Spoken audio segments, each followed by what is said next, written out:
ভেবেছিলাম ভুলে যাব, ভেবেছিলাম তোমার ওই মায়াবী চোখের স্মৃতি, তোমার আলতো হাতের ছোঁয়া আর অবাধ্য কথাগুলো সবই সময়ের অতল গহ্বরে হারিয়ে যাবে। কিন্তু হায়, ভোলার চেষ্টাটা যতবার করেছি, স্মৃতিরা ততবারই দ্বিগুণ শক্তি নিয়ে জাপটে ধরেছে আমায়। আসলে কিছু মানুষ ভোলা যায় না, যাদের ঘিরে একসময় আমাদের পুরো পৃথিবীটা আবর্তিত হতো। তোমাকে ঘিরেই তো ছিল আমার সবটুকু ভালোবাসা, সবটুকু বেঁচে থাকার জেদ। অথচ আজ দেখো, তুমি আছো তোমার মতো অন্য কোনো ঠিকানায়, আর আমি পড়ে আছি আমাদের ফেলে আসা ধূসর দিনগুলোর ধ্বংসস্তূপে।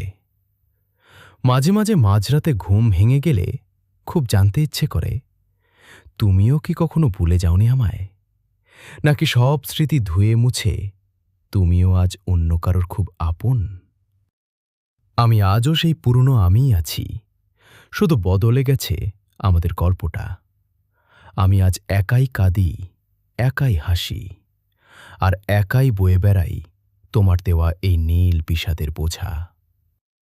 মানুষ মরে গেলে পচে যায়, কিন্তু মরে যাওয়া ভালোবাসা কেন পচে না বলতে পারো? কেন তা অবিরত কুড়ে কুড়ে খায় এই পাষাণ হৃৎপিণ্ডটাকে? ভালো থেকো আমার না হওয়া ধ্রুবতারা। আমি না হয় এই অসম্পূর্ণতা নিয়েই বেঁচে থাকব, যতদিন না এই দীর্ঘশ্বাসগুলো চিরতরে থেমে যায়।